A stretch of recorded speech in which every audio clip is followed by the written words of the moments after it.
Hey guys, welcome to Creepypasta story time. I thought because I took a few day break for the new year and Christmas and whatnot, and I haven't actually recorded anything in a few days, this is my first time recording, I'd start off with something special. I'd start off with an icon of Creepypasta, so it's going to be my reading of Slenderman. So before the story starts, we have a little piece of text here. The Slenderman is an alleged paranormal figure, purported to have been in existence for centuries, covering a large geographic area. Believers in the Slenderman tie his appearance in many other legends around the world, including the Dark Man in Scotland, the Dutch Taken Man, and the German legend of Der Grossman, or Der Grossman, the Tall Man. This is the story of Slenderman. After waking up with a jolt, the girl laid in bed for a few seconds longer, reaching over to switch on her bedside lamp. She tried to remember exactly what had stolen her sweet slumber away. When she couldn't, the brunette swung her legs over the side of the bed and heaved herself up, checking the time on her phone. She snorted when she saw it was midnight, the witching hour. Knowing that sleep would only evade her, she left her bedroom for the kitchen, a good cup of coffee on her mind. As she passed by her front door, a chill spread like liquid fire down her spine. It's only winter, she told herself, focusing again on the coffee plan, measuring out scoops, water and preparing her cup to keep her occupied. But as the dark liquid boiled, she had nothing to keep her mind from wandering off, but she couldn't help but keep her glance behind her to the front door. It stood there innocently enough, just like always. The deadbolt was still in place and she could see nothing amiss with it. Turning back to her coffee, she did her best to forget about the feeling. With her cup in her hand, she started walking back towards her bedroom. As she walked by the front door, she decided to take a quick glance out of it. The chill worsened with each step she took towards the door, and the further away from safety and warmth of her blanket she got. She pressed her empty hand against the cold metal door and took a deep breath before leading her eye to the peephole. At first, she could only see inky blackness, as it somehow seemed to swirl in itself. When she blinked in surprise, the void had melted away. She wished it hadn't. In its place, there stood what could only be seen as a man. The limbs of the man were long and inhumanly awkward, with bulk joints branching off into several arms. Not unlike the branches of a tree, the creature was draped in a black suit, somehow making the thing more nightmarish to her. The icing on the proverbial cake, however, was what passed as the hellish thing's face. It was as though her mind had blurred the ghastly visage to spare itself further shock and horror. She shoved herself away from the door with the hand still pressed against it. The scalding mug of coffee fell, the liquid burning her bare legs as she fell backwards and tried to crawl away from the door. She knew, somehow, that her mind hadn't been playing tricks on her. As she crab walked away from the door, she watched as tendrils as black as the void she first saw snake around the door in the cracks. The girl was trapped between the instinct to flee and the gut feeling not to turn her back on the door. When the door jolted, the urge to flee overcame her, and she slipped in the burning liquid as she tried to make it back to her room. She knew deep down that she was trapping herself in a corner, but she had to get away from the front door. The girl was halfway down the hallway when she heard the previously locked door creak open. She screamed and slipped into a wall, cracking her chin on it and stunning her. After that there was only blackness. "Nicole?" A warm male voice snapped the woman out of her trance. As she turned around, she was met by one of her sister's doctors.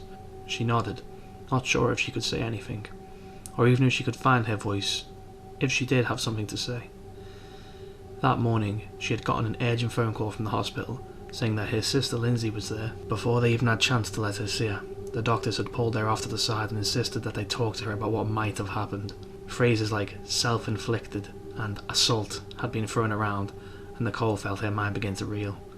She still hadn't fully understood what they'd been saying until she saw Lindsay with her own eyes, her little sister, with a bandage wrapped around her head, covering both her ears as well as her eyes. They said it was to keep her now deadened eyes from drying out, and also to keep infection out of the wounds that Lindsay had made to her ears. The doctors had guessed that either she or somebody else had jammed a pencil into them to keep her off balance or to deafen her against something.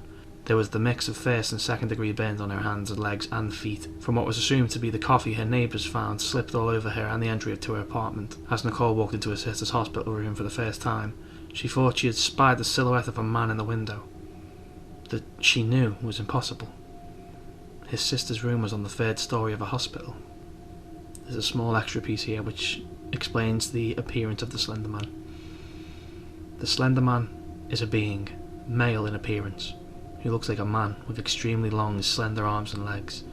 He appears to have 4 to 8 long black tentacles that protrude from his back, though different photographs and enthusiasts disagree on this fact, and therefore it is theorised that he can contact these tentacles at will. He is described as wearing a black suit, strikingly similar to the visage of the notorious Men in Black, and as the name suggests, appears very thin and able to stretch his limbs and torso to inhuman lengths in order to induce and fear and ensnare his prey. Once his arms are outstretched, his victims are put into something of a hypnotised state, where they are utterly helpless to stop themselves from walking into them. He is also able to create tendrils from his fingers and back that he uses to walk on in a similar fashion to a Dr. Octopus. The superhuman stretching ability could also be seen as a similarity between himself and Mr. Fantastic.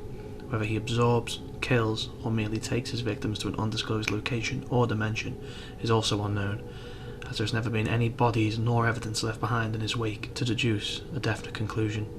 His face is pale and slightly ghostly, and almost appears to have been wrapped in a type of gauze or cloth. His facial features are also the object of debate, and many people believe that his face looks different to each person. If it is seen at all, he sometimes is also portrayed in a black hat, which is sometimes a bowler, a fedora, or sometimes a top hat. He may also be seen wearing a long flowing necktie or scarf, which will either be red or grey.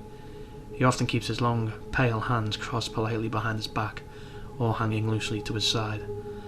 His suit is black, sometimes portrayed as a pinstripe suit in artwork, a common misconception thanks to the very similar Jack Skellington from Nightmare Before Christmas. He has long coattails, which he lets flow proudly. He wears long dress shoes, which are always shine perfect, gleaming black. Thanks for listening, guys. I've been Gilloboijr Jr. I hope you enjoyed the story. Comment if you'd like me to read a story for you. Catch you later, bye bye.